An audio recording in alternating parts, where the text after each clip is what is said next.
Welcome to the channel, or back to the channel. My name is Andrew, and this video is going to be a little update to the DIY gooseneck build that I did about a year ago.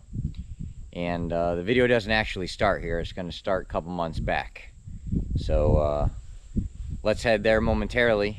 But first of all, and this video is just going to cover kind of using this trailer for the past couple months. I haven't done an update on it in a while, so if you're curious, this is the video for you. And it's really just going to be some random stuff of us using the trailer to haul stuff. So right now we got the 3.5 ton excavator that I recently purchased. You can't buy these things anywhere, so I grabbed them in Illinois on my way across. It's a John Deere Gator, looking real nice, sitting here all clean, painted up. This is chronologically going to be out of order for the Gator, so a little sneak peek here if you're following the Gator series at all. It has one more video to complete the 3 mini-series on it, but she's running really well. And she's got the buckets in the back, got 36-inch grading bucket and a 24-inch tooth bucket. On the excavator, we got the 18-inch bucket, and then, again, chronologically out of order, sneak peek, the gate build for the property, which is going to go...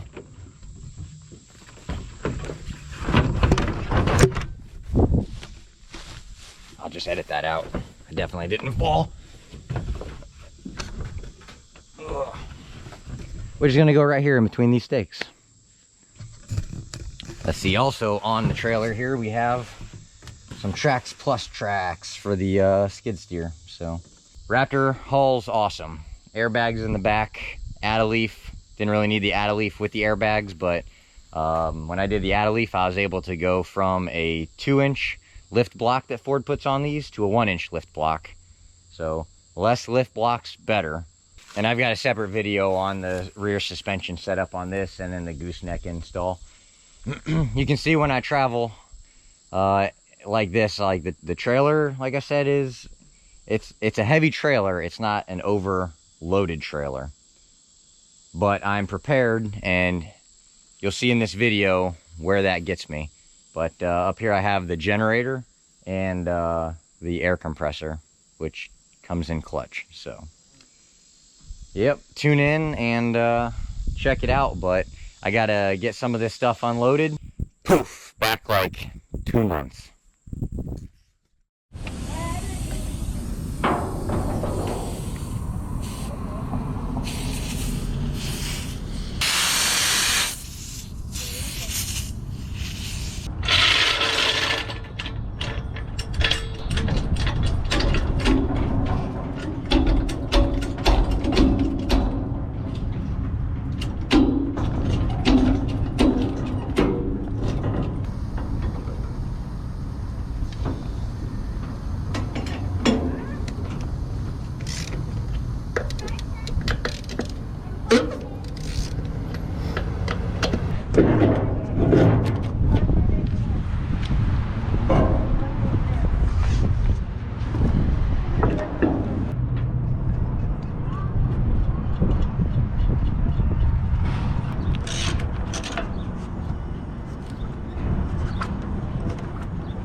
Alright, so today's project is to make these ramps better. We've been using them on this trailer now for about a year, and I never really liked the design from the get-go.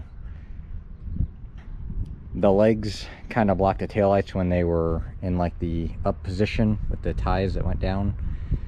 If you lay them on the deck, you lose a bunch of deck space. So, and really the lip that they created, because of the way that we had the hinge set up, so that I wanted them to lay flat on the deck, which required me to do an offset hinge, which it's upside down, but you can see the offset hinge.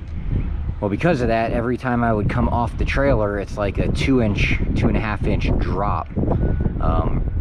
and it's kind of nerve-wracking. When I did the video in Florida where I used the rental skid steer,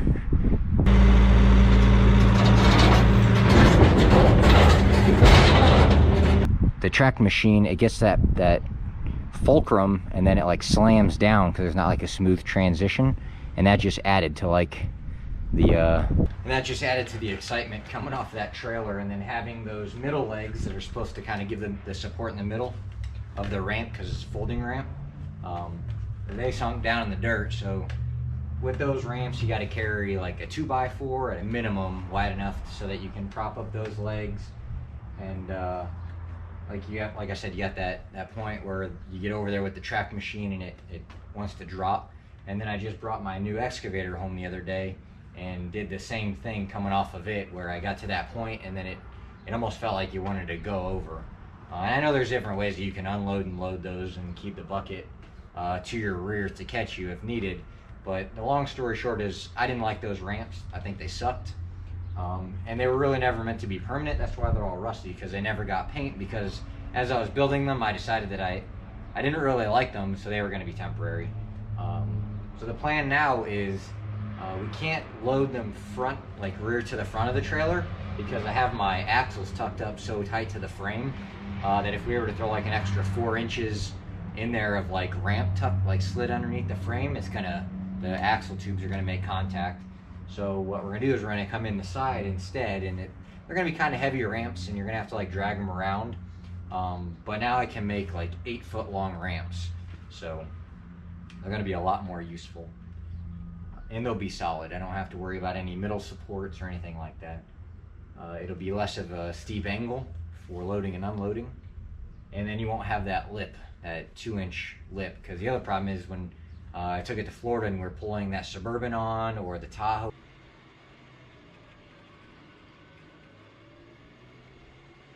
or the Blaze, or any number of things we've had to drag on this trailer with the winch. Every time it gets to that tube that was the hinge, that winch has to pull a little bit harder. So you can tell it's a big point of resistance. In this mess of tools and whatnot, this is what we're gonna hang underneath here. The ramps will slide in this way, and it's gonna hang on the side of the trailer to the back there, just behind the wheels. We've ground the paint off of all of the spots where we're gonna weld these onto the frame, and she's ready to go in.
Bow shika wow wow. You'll see these ramps toward the end of the video when we unload the excavator.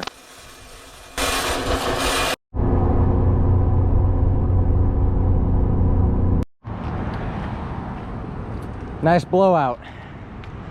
Tires were not underrated for the load. Tires are actually overrated for the axles. But I'll tell you what the problem is, because I just found it. It's only close because there's no weight on the other side. The load's all uneven. The problem is these darn valve stems. That one was a problem before. We swapped it out with metal. I said these other ones looked good. Does that look good? Not good. Blew out. Let my tire go flat rapidly. And then this happened. So we have a spare. But now, because the spare's on the trailer, we have no spare. And then during the tire inspection, real quick on the rest of them, we picked up a piece of metal. And I'm not gonna pull it out because we're an hour and a half away from our halfway point where we're gonna be staying the night with some family. And looks like we're in the market for a couple of trailer tires, hopefully on wheels. We gotta get this thing changed and get back on the road because now we've got a new problem to deal with. Trailer tires.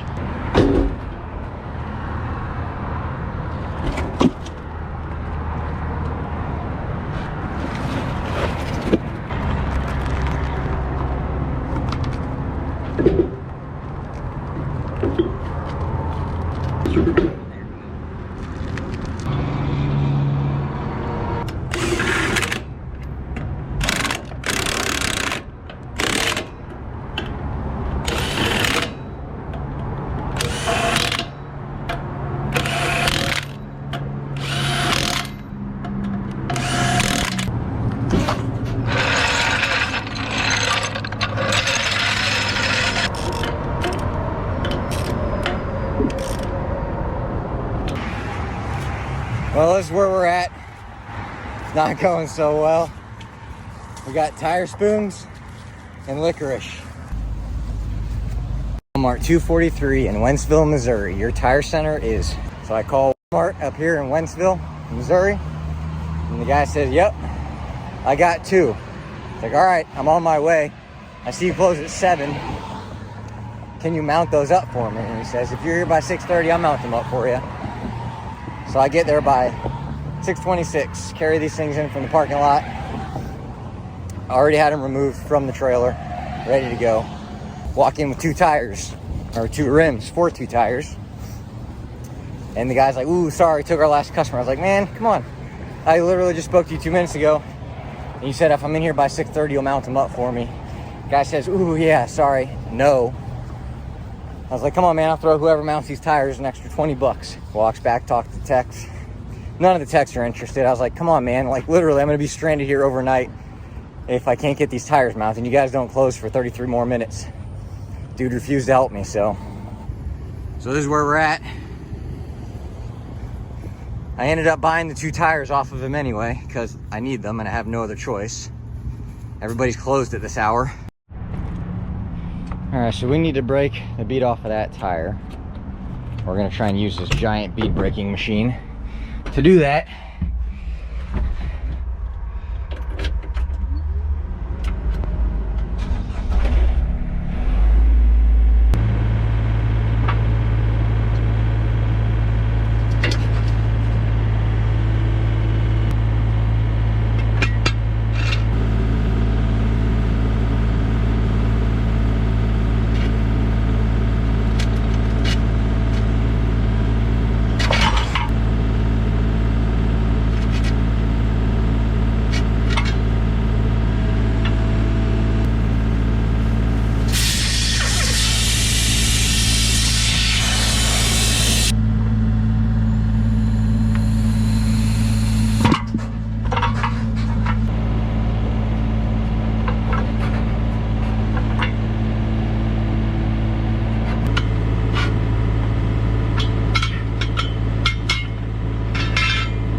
Armor all to lube her up.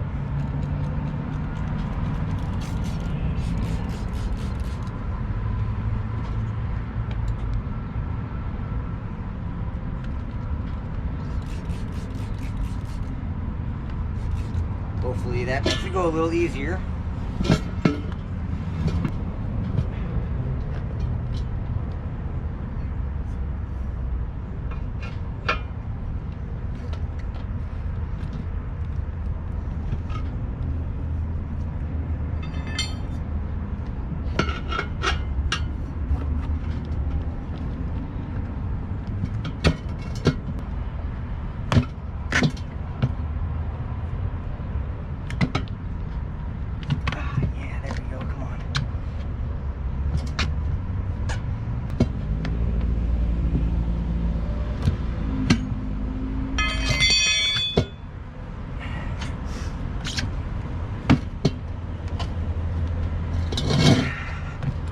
Big of a bite.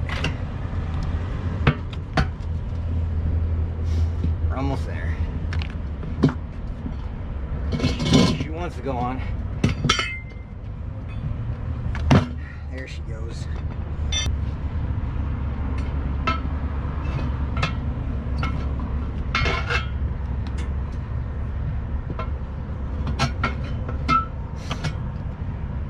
Bear with me.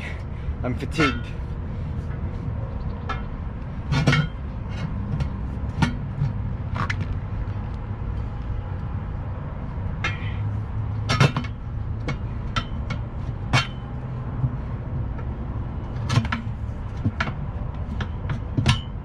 Little bites. There we go.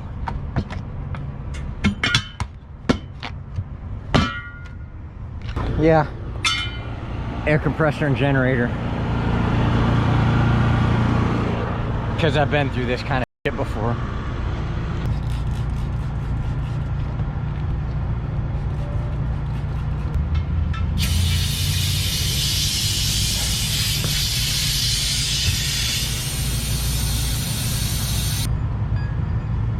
Usually for bigger tires too.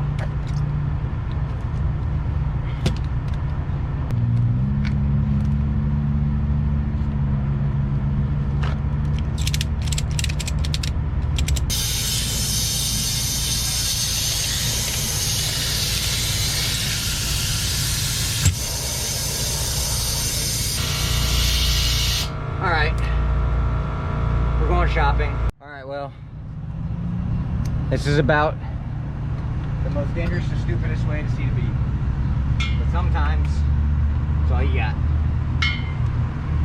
And we're gonna try not to blow ourselves up or burn anybody or ourselves tonight.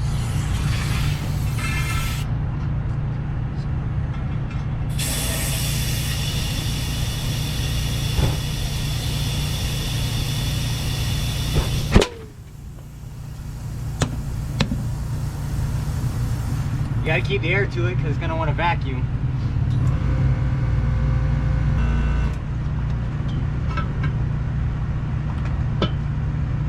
Oh yeah, that's nasty. I got an uncle.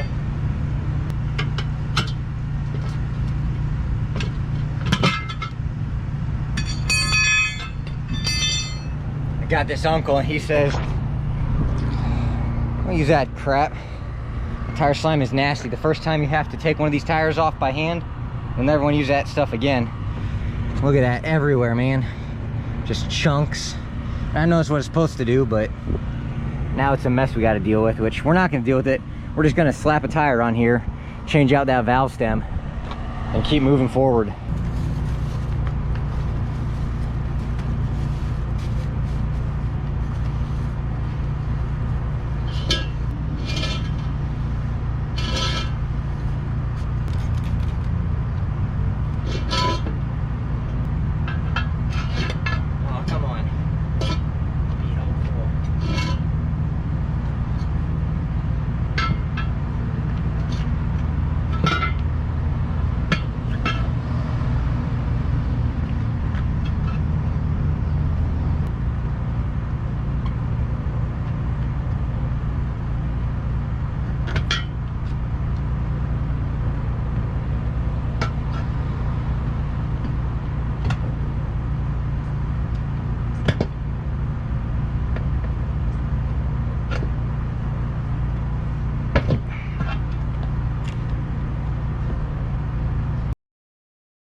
Ah, we didn't put the air to it. Hurry, hurry, hurry.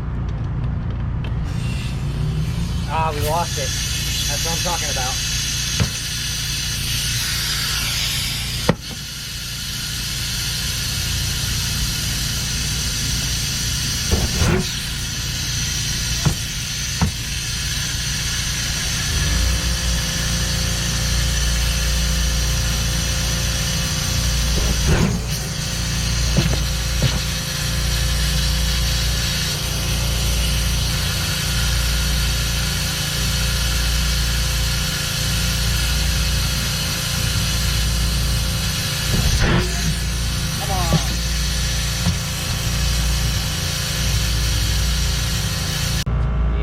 Up, you guys. There we go.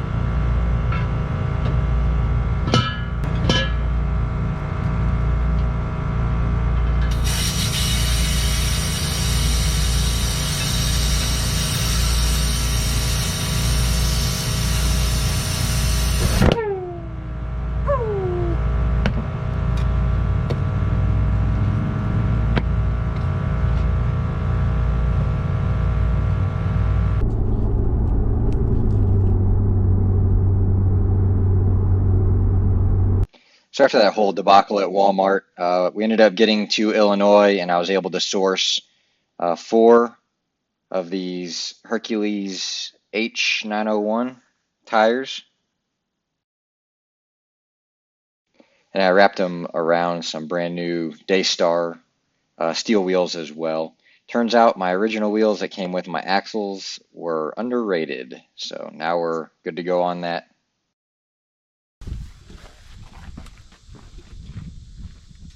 Now that we have that out of the way, let's continue with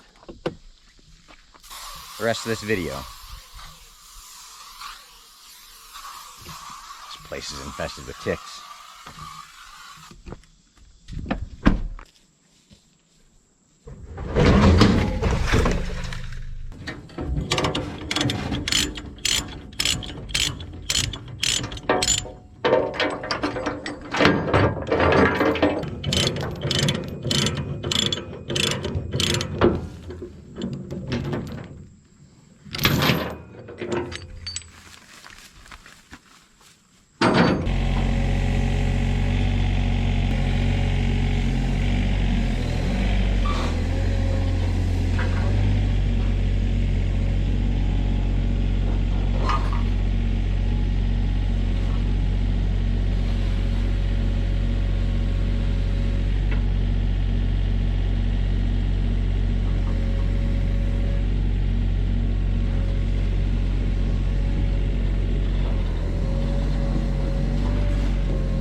So I just bought this excavator like 2 months ago, maybe a month and a half ago.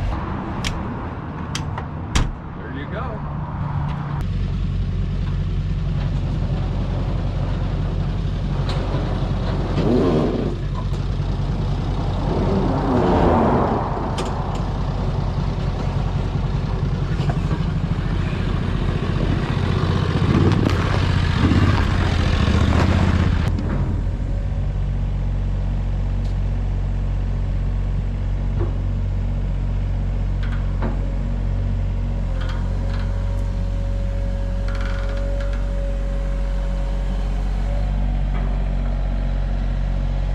All right, so to close out this video, I want to go over a couple of talking points, but starting with this shirt. This wasn't planned. I just started editing this video and then recording this, and then I realized that I'm literally wearing the exact same shirt in like 99% of the video. I have other shirts, but I will say I do find, if I find a shirt that I like, I end up wearing it, washing it, wearing it, washing it, and this happened to be that shirt for me right now. So the trailer at this point has over 17,000 miles on it, give or take 100. It has been from Colorado to Virginia and back 3 different times, and then it went from Colorado to Tennessee to Florida to Tennessee to Colorado, and then lots of miles, just kind of like local stuff around here. So the trailer currently has over 17,000 miles on it. It's been about 1.5 years since I got it registered and finished building it. The heaviest load I've had on it at one time was 11,800 pounds, which if you do math for yourself, that's like 2,000 pounds of tongue weight. So the design, I found that there really isn't one do-it-all trailer. And I kind of tried to make this a do-it-all trailer, and it turned out great, but an issue I'm having right now is I'm trying to go pick up a scissor lift, and the scissor lift is low pro. It's like 2.5 inches ground clearance, so it's not, when it comes up the ramps and goes to break over onto the trailer, it's not going to make that transition even without that 2-inch lift that we used to have.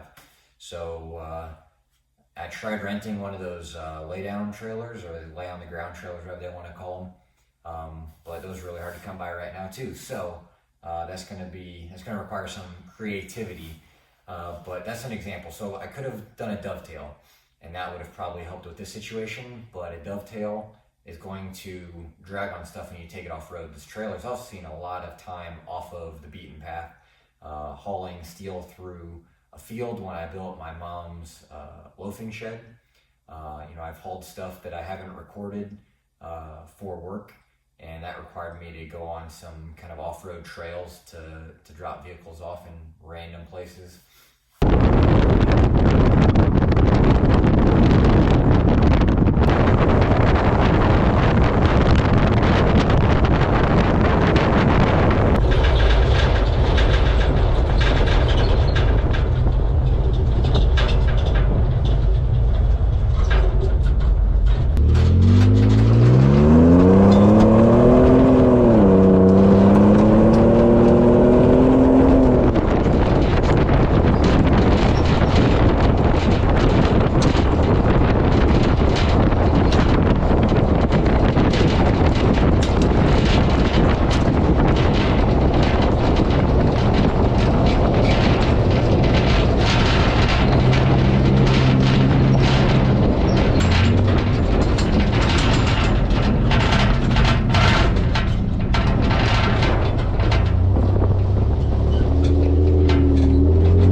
And such. So a dovetail wasn't really an option for me because, again, I was trying to do like an all-around trailer, and I wanted something that was capable and I could drag literally anywhere. Let's see, your real trailer tires. You have the original tires I had on there, which are spongy pieces of, and then even though, they're imported, tires that are on there now, if you look at them, they more resemble like a semi-truck or trailer tire as opposed to like a spongy passenger tire. So I can tell you one thing, I'm probably never going to be buying those spongy trailer tires anymore. And if you buy like an axle kit, they're probably going to come with those not so great tires. So if you were going to buy an axle kit at this point, what I would do is just order the axles. And like I said, my wheels were underrated, which I really never paid attention to until all this was happening, and I was sitting there kind of thinking about my life, staring at a steel wheel, and then I noticed the rating on them, and it was less than the 3,500 pounds, which would make that not a 7,000 pound assembly, per axle. It was closer to like 6,200. So when we had all those issues and I got real tires put on steel wheels, I decided it would be time to upgrade the steel wheels to a Dexstar, which is overrated. I think they're rated at like 4,200 pounds each, off of memory. I might be wrong there. High pressure valve stems. And not only did I have poor quality valve stems, again, that came in the axle kit with the underrated wheels and the cheap tires, but I think they were probably not the high pressure ones. So when I bumped the pressure up on those tires for the load to take them up to what their max capacity should be, even though the weight we weren't on max capacity, but pressure we were about 5 pounds less, and we ended up having that valve stem blowout. So not so good valve stems, and potentially weren't high pressure valve stems. Locally, I'm okay getting away with one spare tire, but when I go over the road, I like to have 2 spare tires, because once you put a spare tire on the trailer, now you have no spare tire. So my focus at that point is replace the spare tire, because if you end up getting another flat or a blowout, well, now you're stranded until you can come up with a tire or a wheel. And that's kind of where I found myself in this trip that we showed a little while ago. And if you've got 2 spare tires and you have 2 blowouts or 3 blowouts, man, it's just a bad day. But I definitely think 1 is none, 2 is 1 for spare tires over the road. Something that I decided that this trailer had to have from the get-go was a winch, and that winch has been clutch. Probably used it no less than 13 times, recovering my buddy's Tahoe twice, getting that Suburban on there. The John Deere Gator, when I originally purchased it, it wasn't drivable, so it got winched on the trailer. And the list really just goes on. So if you're building a trailer, if you own a trailer, just throw a winch on the front. Even if it's like a 5,000 pound winch, it's better than nothing. And you can take that line to the vehicle and then back to an anchor point and double your pull strength. It's kind of half your speed, but I mean, if you hook that up to a good battery, or if you can get that battery system hooked into your truck like I've done on both of my trailers, I've just got some Anderson style plugs, 175 amp. So when I've got a battery on the trailer, when I'm driving, I'll just plug that Anderson plug into my back bumper on both of my trucks, and it'll be charging that battery. It helps maintain those batteries so they never go to zero, because I use my trailers enough. And so I don't really need a solar charger on there, which is another one thing I do want to do, just in case that trailer doesn't see as much service in the future. But yeah, so winch must have. And still haven't finished up the crane boom that swings out on the head of the trailer. If you go back and watch when I built the trailer, I threw that on there with the intention of being able to swing it out and pick stuff up with either a chain hoist or come along or use the winch on the trailer. But I just really never got around to finishing that, so that'll be in the future. And then I did have to trim around the trailer tires on the fenders, because when it sat down in the Walmart parking lot, when I hit that curb, it ended up slicing through, and I just didn't want to deal with that again. It sliced down through the tire, and that's what ended up taking out the 2 tires in the Walmart parking lot, as you saw. So we hit the one on the road, on the interstate, swapped that out with a spare, and then as we were entering the Walmart parking lot, somebody swerved into my lane because they were talking on their cell phone, which I had to turn sharper and cut too sharp, and ended up actually busting a steel, I bent a steel wheel, busted the bead off the rim, and then bent the rim up pretty good. And then so that caused the trailer to sit down on that rear tire, and then slice it because of the fender. So that's why the 2 tires on the passenger side were being changed in the Walmart parking lot. I know I didn't explain that back then. That was kind of a stressful situation, and I did want to bring you guys along and record as much of it as I could, but I know a lot of stuff kind of got left out and didn't get explained on that. So now you understand what that was from. But if you have any questions about the build that might not be covered, go watch that build video if you want to. There's a lot of good stuff in that, and there's not really a whole lot I would change, like the ramps, but most everything else from the original build has worked out great. So thanks for following along, and I'll see you on the next one.